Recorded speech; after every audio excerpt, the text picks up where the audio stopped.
ডেৰ সপ্তাহৰ ভিতৰত প্ৰথমবাৰৰ বাবে যুদ্ধ বন্ধ কৰা চুক্তি হোৱাৰ পিছতো ইৰাণে দেশখনলৈ ক্ষেপণাস্ত্ৰ নিক্ষেপণ কৰা বুলি কোৱা পিছত ইজৰাইলে বলপূৰ্বক সঁহাৰি দিয়াৰ প্ৰতিশ্ৰুতি দিছে।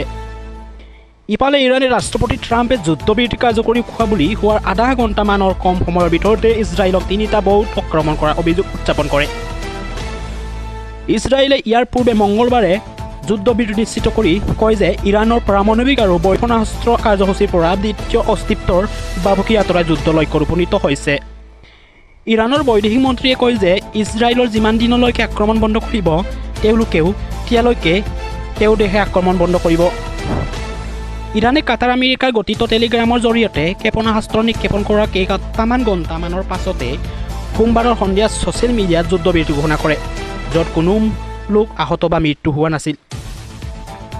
ট্ৰাম্পে কয় যে আগতীয়াকৈ জাননী দিয়া আৰু সহাতিকৰ অভাৱত যুদ্ধত অন্ত পৰাৰ দুৱাল মুকলি হৈ পৰিছে।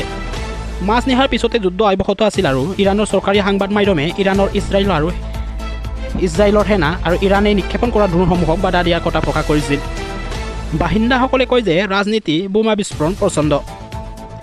ইয়াৰ ক্ষেপণাস্ত্ৰ আক্ৰমণৰ সতৰ্কবাদীৰ ফলত মঙলবাৰৰ ভোৰ হোৱাৰ পৰা ইজৰাইলসকলে আশ্ৰয় শিবিৰৰ ভিতৰত সোমাই বাহিৰলৈ ওলাই আহিল।